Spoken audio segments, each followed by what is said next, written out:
Magandang araw sa inyong lahat. Ito yung aking 24 hours dito sa abroad. So, ang aking ginagawa, every morning, pagising na pagising, tatakbo ako ng CR para maligo. Papakita ko sa inyo yung aking survival dito sa abroad sa 24 hours. Pabalik-balik po yun, 24/7. Yan. So, ganito yung buhay sa abroad. Bawal ang mahina dito. Ngayon, kagigising ko lang, diretso na ako naligo. Dahil magbabas lang ako at sasakay lang ako ng tren. Napakahaba yung aking ita-travel. Papakita ko sa inyo yung mga lugar dito sa ibang bansa. Oras ngayon is 9:28 in the morning. Wala pa tayong umagahan. Dito kayo sa abroad, ang mga OFW, bibihira lang yan mag-umagahan. Basta may mga trabahong tao, lalo na mga busy, hindi na yan nag-uumagahan. Diretso na yan na lunch, tapos sa dinner. 2 kain lang, ayos na. At isang kape sa mamaya, isang kape, ayos na.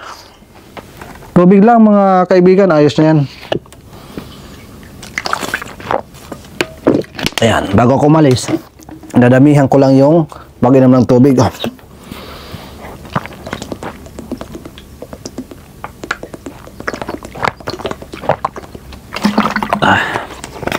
Kasi maglalakad ako ng malayo. Mga 15 minutes ang aking lalakarin bago ko maabot ang metro station, yung train dito. So ganito yung aking survival araw-araw na ginagawa dito sa abroad. Kaya let's go, samahan niyo ako sa labas. Ayan, bago tayo umalis, babay muna sa ating Twinkle. Twinkle, how are you? Ito si Twinkle at ito si Star. Napakabait nito si Twinkle, palagi ito nakikipaglaro sa akin. So babay sa inyo lahat, papasok muna ako para may pabili tayo ng pagkain niyo.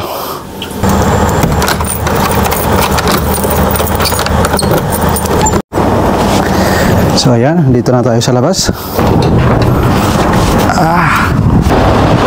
Ayan mga kaibigan, dito na nga nagmamadali na ako maglakad. Dahil baka na naman malit ako dahil ang ating travel is nasa around 1 hour hanggang 1 hour to 40 minutes. Yun ang haba ng oras na aking travel, araw-araw po yan. So balikan, mga nasa 3 hours and 30 minutes. Ganyan ho kahaba ang oras na aking travel. Pero ayos lang, ganyan talaga ang buhay. Mayroon naman ibang paraan para mapabilis.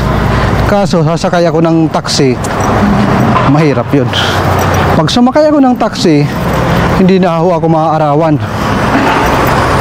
Alam nyo ba, ang mga problema dito sa abroad, katulad dito sa Dubai, dito sa Qatar, sa Saudi, ang mga ibang OFW ay yung kakulangan sa vitamin D.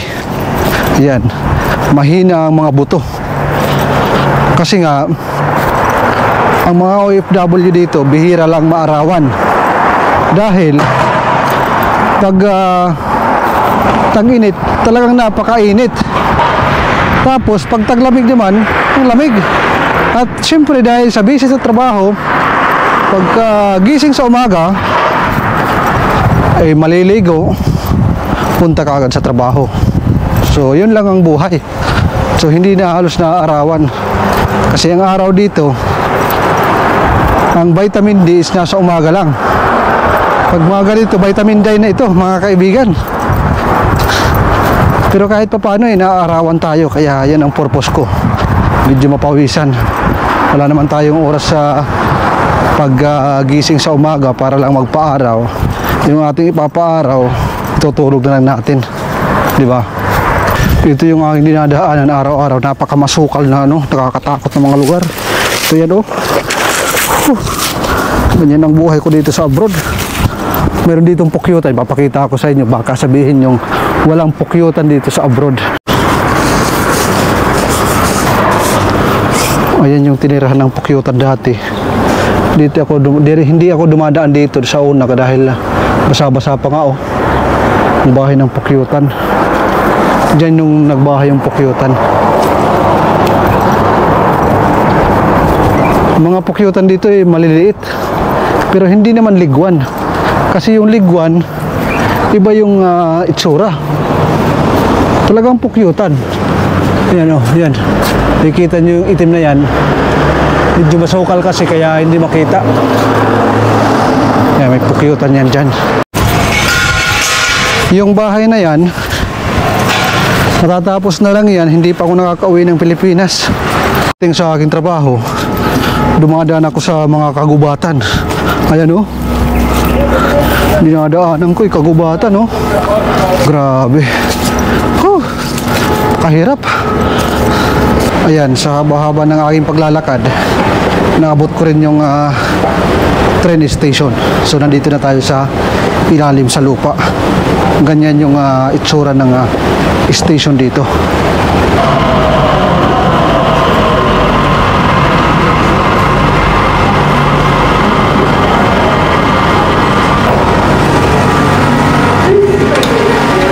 Ito yung favorite ko na pwesto. Ayan.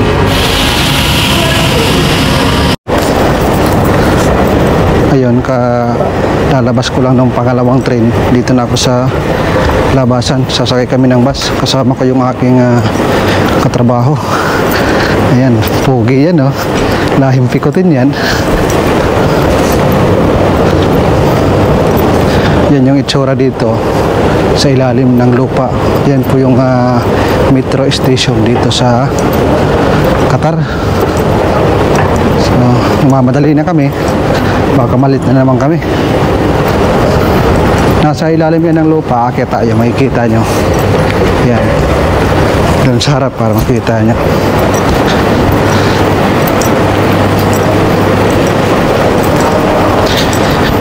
Dito sa abroad, gusto mo bumili ng chicheria, tubig, ayan, dyan, mayroon silang mga bindo machine dyan sa gilid.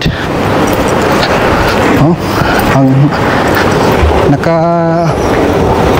dalawang escalator pataas yung aming inakyat. So napakalalim papunta sa ilalim para marating yung train. Maglalakad kami ng mga 5 minutes siguro bago makalabas. Ayan. Yan na po yung labasan. Ayan o. Mauna yung aking katrabaho. Ayan, bus na yan. Yun ang aming sasakyan. Yan po si Tambi, medyo hinihingal ako. Pagod mga kaibigan. Patayin ko muna kasi magtatap muna ako ng card. Libre lang ito. Yan o, pogi ah. Very handsome.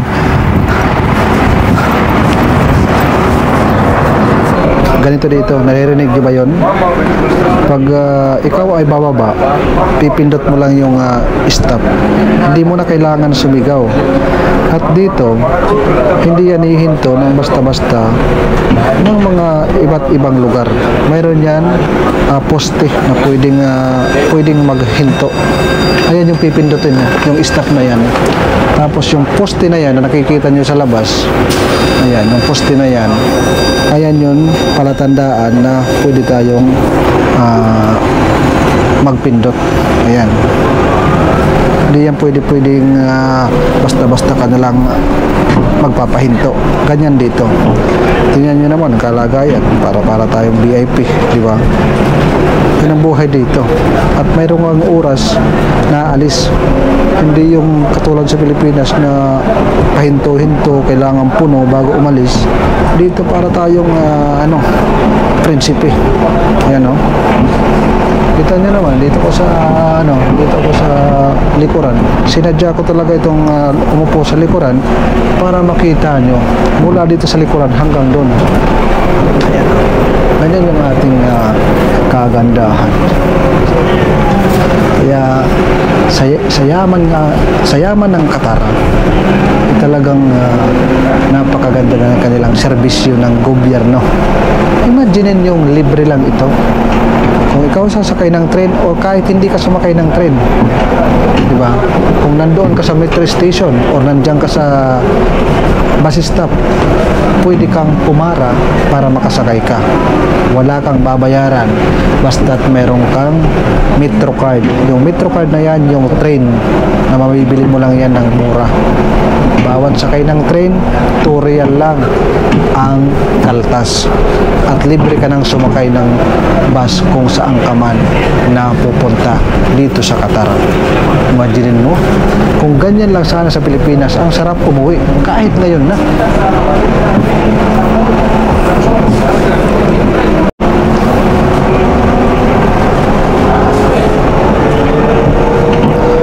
Ayan yung itsura sa labas.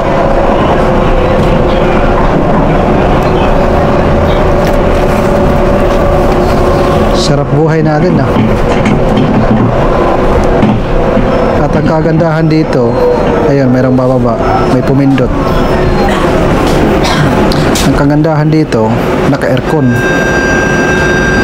At itong bus na ito ay nag-ooperate ng battery operated ito.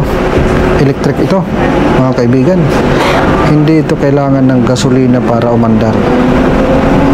At sa ating experience, napakalakas humatak ng bus na ito. Napakaganda ng AC nila kasi ang init dito ay maabot ng 48 hanggang 50. Sobrang init dito. Kinakaya ng AC ng bus na ito. Nagsimula ito ng World Cup 2022. Nandito tayo sa flyover.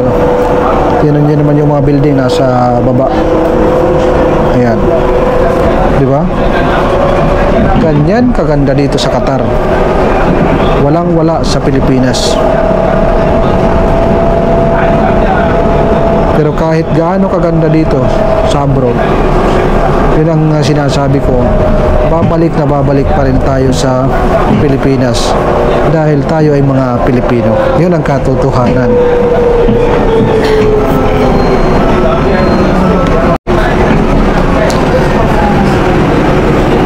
Ngayon, makalipas ang 20 minutes, nandito na tayo sa ating destination.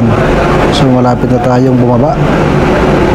Gawin natin, pindutin natin tong push button. Ayan. Kusa na yan magbibil doon. Ayan yung aking kasama sa harap. Nakahanda na rin. Di ba? Ganun lang, hindi mo na kailangan sumigaw o kumatok para bumaba. Oh.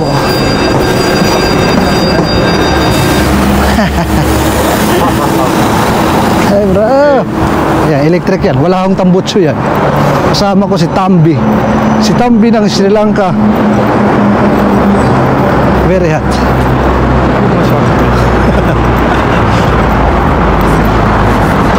Yan yung aming binabaybay everyday. Kailangan doble sipag para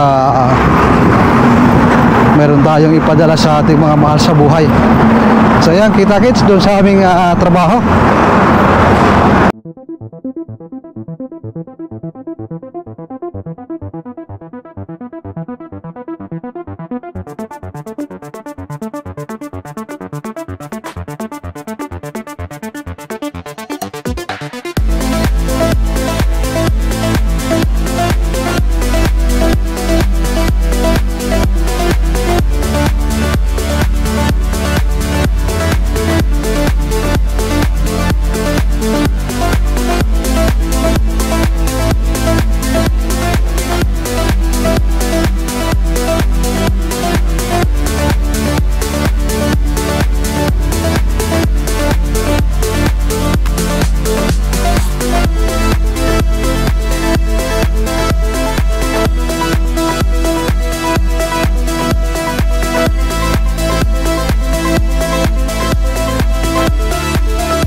Sobrang pagod namin.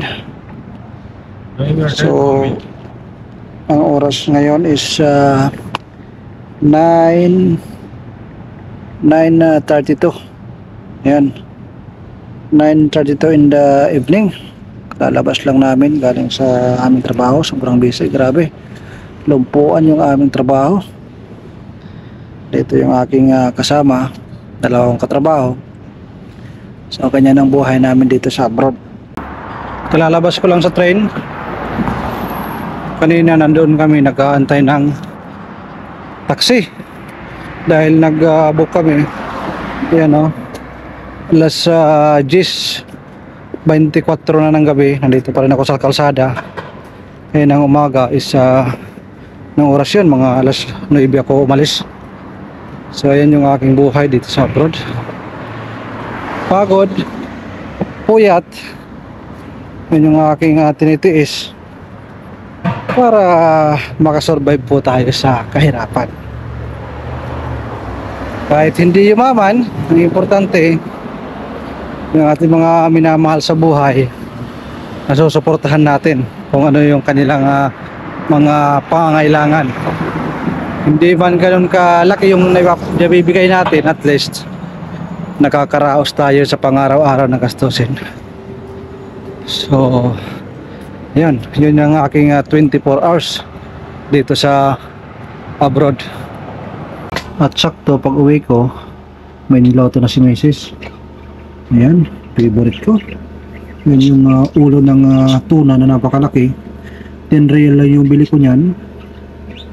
So sinabawan, panalo ito. Kain tayo, gutom na ako.